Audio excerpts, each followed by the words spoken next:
sachez qu'il est 3h30 passé.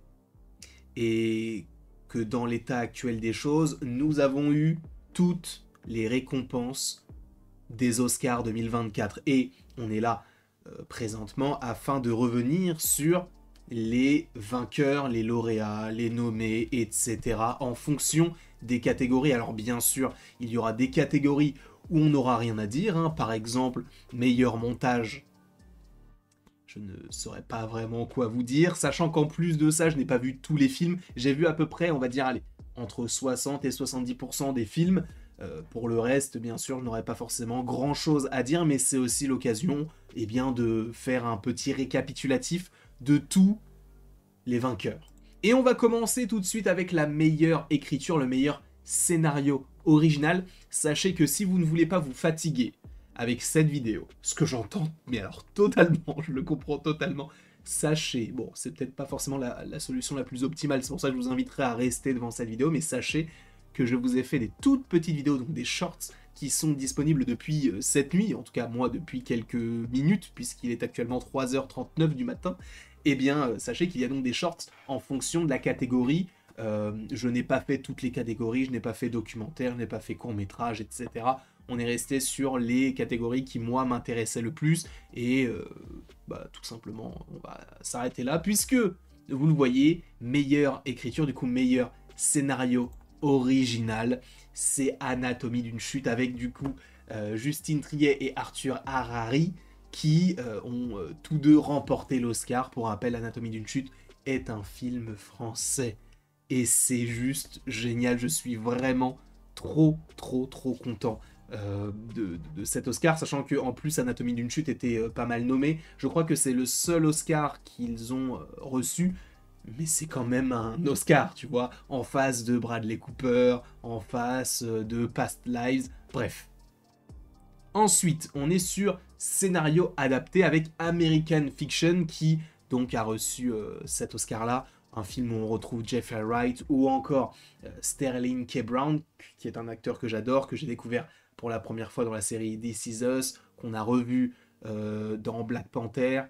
Moi, c'est un acteur que j'aime beaucoup. Bref, c'est ce film-là qui a donc été primé, qui a donc eu la récompense ultime, donc cet Oscar, en face de Barbie, d'Oppenheimer, de Poor Things et de la zone d'intérêt.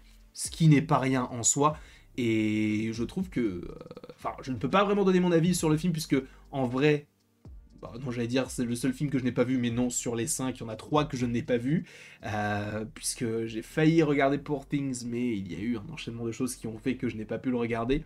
Et la zone d'intérêt, pour le coup, cet intérêt est un peu parti au fur et à mesure du temps, mais Barbie et Oppenheimer, bien sûr, que je les ai vus, et vous avez les critiques sur la chaîne. On part directement sur les meilleurs effets visuels, et là, j'ai tout vu. The Creator, Godzilla Minus One, Les Gardiens de la Galaxie Volume 3, Mission Impossible Dead Reckoning Partie 1 et Napoléon, et c'est Godzilla Minus One qui a remporté cet Oscar. Et je suis, mais alors, comblé. Parce que ce film, on en parle depuis des mois. Il est sorti dans un premier temps 2 jours, le 7 et le 8 décembre 2023. Il est ressorti, je crois, par la suite en 2024 ou en fin décembre, je ne sais plus exactement, mais il était ressorti au cinéma. Une claque monumentale, j'ai eu la chance du coup de le voir 2 fois en IMAX. Alors, il y avait aussi The Creator, Les Gardiens, etc. J'entends que certaines personnes se disent en fait non, Godzilla Minus One, ce n'est pas très bien fait. Juste regardez la scène du souffle atomique, ça devrait vous suffire à mon sens. On passe directement au meilleur son. Bon, la zone d'intérêt, encore une fois, est un film que je n'ai pas vu, donc je ne peux pas vraiment donner mon avis, même si j'ai eu des retours sur le fait que, oui, en fait, ce qui prime dans ce film-là, c'est le son ambiant par rapport à la situation qui est très complexe dans le film. Au niveau du court-métrage, bon, c'est Wes Anderson qui a gagné, sachant que La merveilleuse histoire d'Henry Sugar, ce ne serait pas les courts-métrages, enfin, une petite série de courts-métrages avec Benedict Cumberbatch, peut-être que je dis n'importe quoi, mais je crois bien que c'est ça. Meilleur court-métrage d'animation, c'est La guerre est finie, inspiré par la musique de John et Yoko. Donc Dave Mullins et Brad Booker ont remporté cet Oscar. Pour la meilleure conception, du coup, enfin, meilleure production, supposément, on est sur Poor Things. Très bien, je ne l'ai pas vu, du coup, comme je vous l'ai dit. Donc je ne peux pas véritablement donner mon avis sur cette distinction, mais c'est cool aussi eh bien, d'avoir un film avec... en fait, pour tout vous dire, Yorgos Lanthimos est un réalisateur que j'ai quand même pas mal suivi ces derniers mois, puisque à la suite du coup de l'annonce du fait que ce film allait être supposément plébiscité par rapport aux Oscars, je m'étais dit je vais quand même me renseigner sur le réalisateur, et j'ai vu deux films. Alors le deuxième, je me souviens plus du titre parce que je suis un peu fatigué, mais le premier c'était La mise à mort du cerf sacré, si je ne dis pas de bêtises. Les deux films étaient avec Colin Farrell, et la mise à mort du cerf sacré, c'était notamment avec Nicole Kidman et Barry Keoghan, et c'était un film un petit peu étrange, mais très très bon, et je suis très content de savoir que il est reconnu un petit peu à sa juste valeur, même si là c'est de la production. Pour les musiques, Barbie était nommée 2 fois avec I'm Just Ken, et évidemment on retrouvait What Was I Made For avec mon superbe accent éclaté au sol, et c'est Billie Eilish qui a remporté cette distinction avec donc Finneas O'Connell, qui n'est autre que son frère.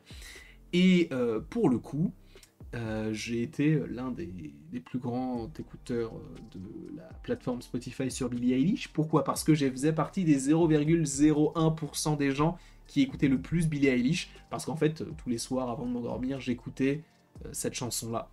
Je sais que ce n'est pas une anecdote très intéressante, mais c'est pour vous dire que je suis très content qu'ils, tous les deux, remportent cet Oscar, sachant que Billie Eilish, c'est la deuxième fois qu'elle remporte un Oscar, puisqu'elle avait déjà remporté un Oscar pour No Time to Die, si je ne dis pas de bêtises. On arrive directement à la meilleure musique originale. Bon, c'est Ludwig Göransson qui remporte cet Oscar, sachant que lui, il me semble aussi qu'il avait déjà remporté un Oscar, notamment sur Black Panther. Mais je ne suis pas sûr. Et là, il le remporte pour Oppenheimer. Je ne comprends vraiment pas pourquoi John Williams a été nommé pour Indiana Jones 5, sachant qu'il a juste repris le thème déjà existant, il l'a ralenti, comme il l'avait fait pour Star Wars. Meilleur maquillage et coiffure, c'est pour Poor Things. Encore une fois, je ne peux pas vraiment donner mon avis. Maestro, je ne l'ai pas vu. Oppenheimer, bon, ça reste un maquillage qui reste entre guillemets un peu classique. Donc, je pense qu'ils sont allés assez loin dans Poor Things pour justement avoir cet Oscar-là. La zone d'intérêt a eu l'Oscar du meilleur long métrage international, une catégorie dans laquelle on ne retrouve pas Anatomie d'une chute, ce qui est bien dommage, parce que je pense que ce film-là avait toutes ses chances également de remporter un second Oscar. Meilleur montage de film, c'est Oppenheimer avec Jennifer Lame, qui a donc remporté cet Oscar. En même temps, on mélange 3 temporalités différentes, donc c'est assez intéressant la manière dont c'est orchestré. Je sais qu'Anatomie d'une chute également, c'est vraiment également bien représenté, donc c'est cool de voir un film français qui est vraiment bien mis à l'honneur dans ce genre de cérémonie. Ça fait vraiment du bien. On passe directement à la meilleure réalisation, et la meilleure réalisation, on est sur Oppenheimer, Christopher Nolan, et je crois que c'est la première fois qu'il remporte cet Oscar, si je ne dis pas de bêtises. Je crois que c'est la première fois que Christopher Nolan remporte un Oscar, sachant que là vous avez vu Yorgos Lanthimos qui est là aussi, Jonathan Glazer, Martin Scorsese et Justin Triet. Bon, ce n'est pas très grave. Elle repart quand même avec l'Oscar du meilleur scénario original, si je ne dis pas de bêtises, mais bref, Oppenheimer, qui a tout raflé, on ne va pas se mentir. Meilleure conception de costume, c'est pour Poor Things également. C'est dommage parce que Barbie, en vrai, les costumes étaient incroyables, mais bon. Meilleure cinématographie, donc en gros c'est la meilleure photographie, si je ne dis pas de bêtises. Et donc c'est Oppenheimer qui remporte également. Là en revanche, moi j'ai un petit coup de gueule à passer. Là je suis sans filtre. Le garçon et le héron étaient pourris. Alors, non, il n'était pas pourri, le film était ouais. Je l'aurais donné, honnêtement, je l'aurais donné à Spider-Man, parce que visuellement, il est incroyable. Et c'est pas parce que c'est un Marvel, parce que en vrai, si Nimona avait été aussi parfait que Spider-Man Across the Spider-Verse, je l'aurais donné à Nimona. Élémentaire, bon, c'était sûr qu'il n'allait pas l'avoir, mais le fait qu'il soit nommé, c'est cool aussi. De toute manière, en général, quand t'as un Pixar, là, c'est sûr que là, Vice Versa n'est même pas sorti, vous pouvez être sûr à 100% que Vice Versa 2 sera nommé pour les Oscars 2025, c'est évident. Mais du coup, c'est Le Garçon et le Héron qui a remporté cet Oscar. Sachant qu'on sait que Hayao Miyazaki va travailler sur d'autres projets par la suite. À voir. On arrive ensuite à meilleure actrice dans un second rôle, et là c'est Davin Joy Randolph dans The Holdovers. Je n'ai pas vu ce film-là. Mais a priori, en tout cas de ce que m'en a dit Seb, elle est très très très très talentueuse, donc pourquoi ne pas découvrir ce film-là et après vous donner mon avis sur son application. Ça serait très intéressant en tout cas de me plonger là-dedans. Bien sûr, vous le voyez, Robert Downey Jr. dans Oppenheimer a reçu l'Oscar du meilleur acteur dans un second rôle. C'est génial. En face de Mark Ruffalo, en face de Ryan Gosling, en face de Robert De Niro et Sterling K. Brown. Bref, c'est génial. Vous voyez que la meilleure actrice dans un rôle principal a été décernée à Emma Stone pour la 2e fois après La La Land. Elle est trop forte. Elle est trop forte. Et je crois que c'est tout. Après, bon, c'est la meilleure image, mais c'est le meilleur film, c'est Oppenheimer. Et le meilleur acteur, c'est Cillian Murphy. Alors, de ce que j'en ai entendu, Colman Domingo également était très très très très très fort dans le film Rustin, mais Cillian Murphy, moi je suis très content qu'il l'ait parce que, bah, en soi, il le mérite aussi. De toute manière, s'il l'a eu, c'est qu'il le mérite. Quoi qu'il en soit, n'hésitez pas vous dans les commentaires à me dire si vous êtes d'accord avec les récompenses, les distinctions qui ont été nommées. Si vous ne l'êtes pas, dites-le moi avec quelle catégorie vous auriez choisi tel film, etc. J'aimerais bien savoir en vrai si vous êtes d'accord ou non. Je vous fais évidemment d'énormes bisous et après tout ceci, il ne me reste plus qu'à aller dormir. Et à la prochaine pour la prochaine. Tu sais quoi, il n'y a même pas d'outro là, je te laisse un petit peu, voilà, blablabla, blablabla, si tu veux cliquer sur la vidéo.